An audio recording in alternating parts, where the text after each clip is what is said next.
Hey guys, welcome back to my channel.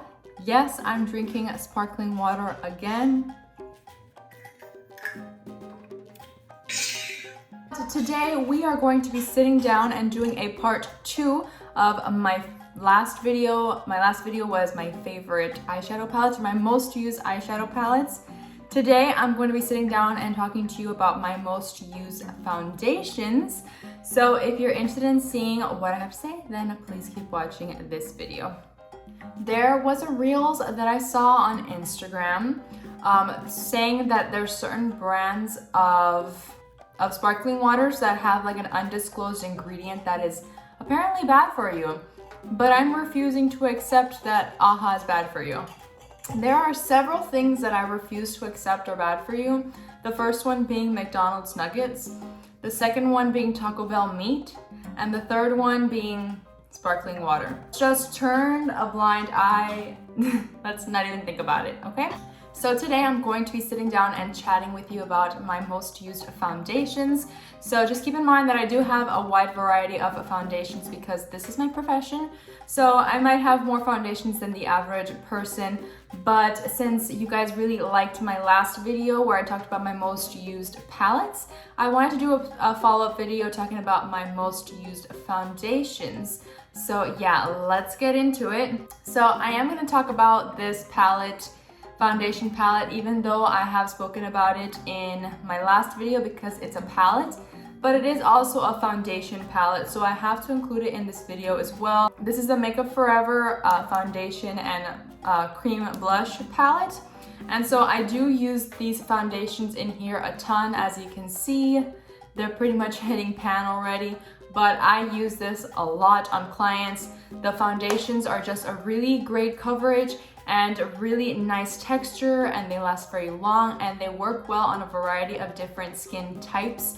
I work with, people that have really great skin, people that have more acneic skin, or people that have more wrinkles, or people that don't have any wrinkles at all. So this is pretty foolproof in that sense, is that I can use it for ultimately everyone, and I know that it's gonna be really nice. So just, I needed to mention it in this video as well, but you guys already know that I love this and I need to get a new one. Makeup Forever has a few of these with different kinds of things. Some of them have foundations, some of them have, I think, correctors, and some of them have blushes. So Makeup Forever has a ton of them, but I really love this one and I use it a ton on the foundation side. So just gonna mention her really quickly. My second foundation that I use really often is a drugstore foundation, and it is the LA Girl Pro Coverage HD foundation, and it is fairly inexpensive. So if you guys are looking for a more affordable alternative for foundation, this one is really fantastic. The coverage is really nice. The way it sits on the face is really beautiful. And I think this foundation is less than $10. Don't quote me on that, but somewhere around there. So it's a really great foundation. The color that I use is shade Fair, and it matches me pretty well. I use this mainly on myself, but I have used it at times on clients, and they really seem to enjoy it because the finish is very skin-like and it doesn't look super cakey or anything like that. So this is a really great alternative if you guys are looking for a more affordable foundation, the LA Girl Pro Coverage HD foundation. Now just be careful where you purchase this from, because I know that there are kind of like dodgy stores that sell it, like Dollar Tree, those dollar stores. So I probably wouldn't purchase it from any of those places, just to be safe, you guys.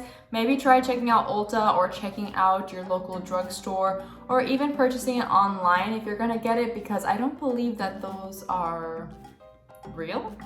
But just saying, this one is a really great option as well, and I really enjoy it. It's kind of like a nice medium coverage. And this wouldn't be my video if I didn't mention the Pat McGrath Skin Fetish Sublime Foundation. This is a really beautiful foundation. She is expensive, but she is very nice for the money. I really love it. The only problem that I have with it is that the consistency of it is very liquidy, so I tend to use this really quick and I go through the bottle pretty fast. especially because I use it on a ton of clients. So that's the only downside that I see to it, is that the consistency of it just makes you run through it really quickly, which is kind of like a downside, a really big downside considering the price of it. But other than that, I really love this foundation. It's one of my most used foundations because it just looks flawless on the skin. It barely requires any blending. It just sits on really nicely, and I've used this on a ton of different clients. Even people with lots of texture on their skin, and it looks really nice. It has a really pretty kind of like soft matte, more on the glowy side kind of finish, but it's very skin-like kind of finish. So that's one reason that I use this a ton. It looks really pretty. I personally, in my own makeup skills, I like to make the skin look like skin. So this is one that I use really often for that. And I use this mainly on people that tell me that they have dry skin because of the finish is more on the glowy side. So I will typically use this on people with dry skin, and maybe if they have wrinkles, because it sits really nicely on the skin. It doesn't sink into any of fine lines or anything like that. So this one's one that I use more with those kinds of clients. And then if the person tells me that they have more like oily skin or combination skin, or they have lots of things that they would like to cover, and they feel like they, you know, have maybe kind of like any dark spots or melasma on their skin, I will use the Charlotte Tilbury Airbrush Flawless Foundation. This is a really, really nice foundation if you're looking for something a little bit more full coverage and you like a sort of soft matte kind of look. It's matte, but it's not kind of like super dry Sahara desert matte. It's actually a really nice kind of soft matte finish, and I use this a ton on clients. I've used it even really on people that tell me that they're dry skinned, but it just looks really nice. It's just a really, really pretty finish of a foundation, and it lasts forever, and it's very full coverage. I think that you could possibly sheer it out by mixing it with a moisturizer, or if you want even more coverage, you could build it. It's really versatile, really easy to use, and so I really love this. And she's not a terrible price point. Obviously, Charlotte Tilbury is a little bit more on the expensive side, but this foundation is much less than the Pat McGrath one for sure. But this is definitely one that I use a ton on clients. Funny story is that I actually don't have this foundation in my skin tone, so I wanted to purchase it because I use it so often on my clients, and so I wanted to get it in my own shade so that I can use it whenever I wanted to. And I went to buy it on Charlotte Tilbury's website, and I was like, yes, I purchased it, I'm so excited, I'm gonna get it. And then they tell me your order was canceled, and I have no idea why. I sent an email back asking why, and no one ever got back to me, so I have no idea. They probably like ran out of stock or something, but they never ended up telling me, so I never got the foundation in my own shade, and I'm really thinking about it. I really want it. But this is a really great foundation. I highly recommend it if you guys are looking for something that's gonna last you all night. This one is really fantastic.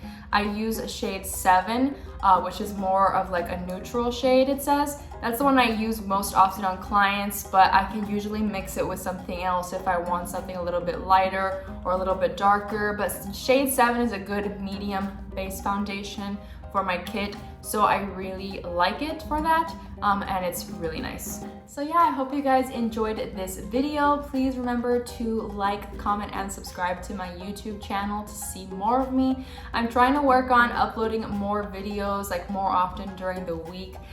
So it's taking a lot out of me. It's really difficult to film and edit in the same week and upload more than one video a week. So I'm really trying hard to do it because I feel like I want to spend more time on here. But I hope you guys really enjoyed what I have so far. And if you can please follow me on social media, check the description box down below for all of that info. And I will see you guys in my next one. Bye guys.